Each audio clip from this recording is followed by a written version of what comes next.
This was initially a look at the alpha for Battlefront on show at EGX, but then the beta came out and now I look like a tit for queuing for 20 minutes. In any case, I'm not one to let half a dozen scribbled bullet points go to waste, so here we go.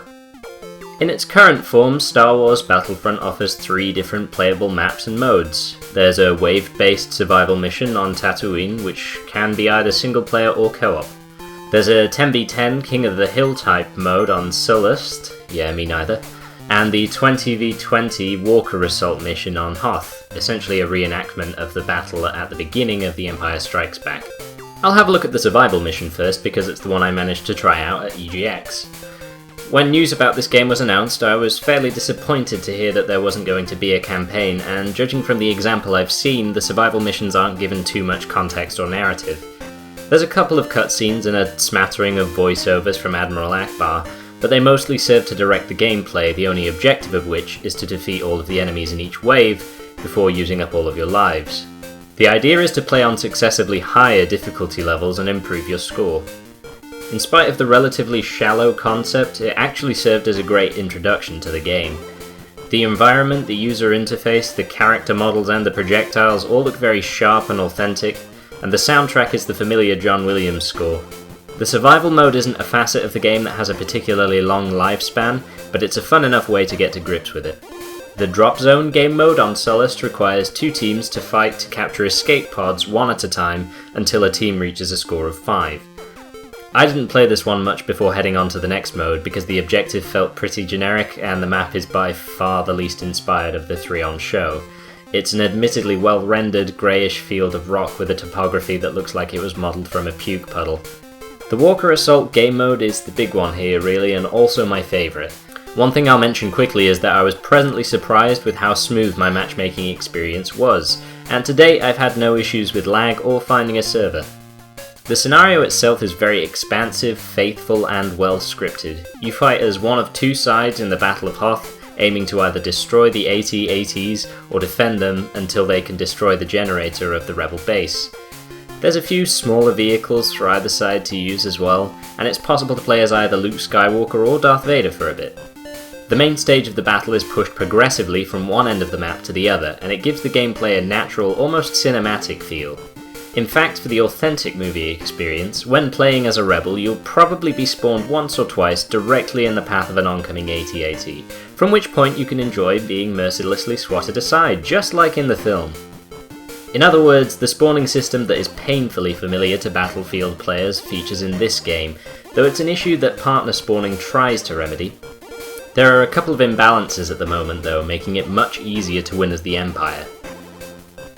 Overall, I'm still disappointed by the lack of a campaign given the authenticity and the scale of the gameplay in the Walker Assault scenario, but I'm not surprised.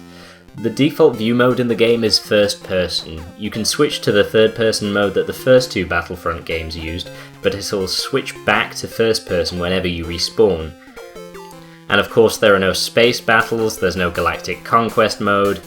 This is why I'm not surprised there's no campaign. It's obvious that DICE made this game, because they clearly felt the default way to experience it should be through the sights of your weapon in first-person mode in multiplayer, like every other modern FPS out there. To me, that feels like the game is being sold short as some kind of reskinned Battlefield, when it could be something far more interesting, though I will credit the developers with not focusing on deathmatch elements. I should add as an aside that I've enjoyed this game overall, but I'm concerned for its long-term playability. The multiplayer battles are well choreographed, and when the spawning system works as it's presumably intended to, there are clear offensives and counter-offensives that give the gameplay such a good flow, and it's that feeling of actually fighting a battle rather than optimizing my K to D spread that makes the game enjoyable for me. Sometimes I have a good K to D, sometimes I don't. Sometimes I win the assault, and sometimes I play as the rebels. I have a passing interest in those things, but alone they wouldn't be nearly sufficient to make me care about the game enough to keep playing it, and that's why I think it's important to have as many maps as possible to focus on the scripting of those larger battles. At the time of making this review, there's an article that suggests that there will be 12 maps in the full release of the game, but that's a little underwhelming if some of those maps are going to be for survival mode and others are going to be Sullust. I'll try and bring this together now because this is meandering a bit.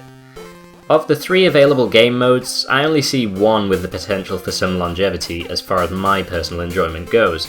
The only certain reason why variety is thin on the ground right now is because the game is in beta, and there's no way of knowing for sure that it won't be as diverse in environments, classes, and game modes as Battlefront 2 was. But DICE have inherited a well-loved universe rich with story, and from what I've seen so far, they've largely waived the chance to bring those stories to life in favour of making a game quite like Battlefield, which is a franchise I unapologetically don't care about because it's bland and repetitive. The theme of Star Wars has been shaped around the game rather than vice versa. I'll have to wait and see what it looks like after release, and all I can say for now is that the beta hasn't convinced me to buy the full game.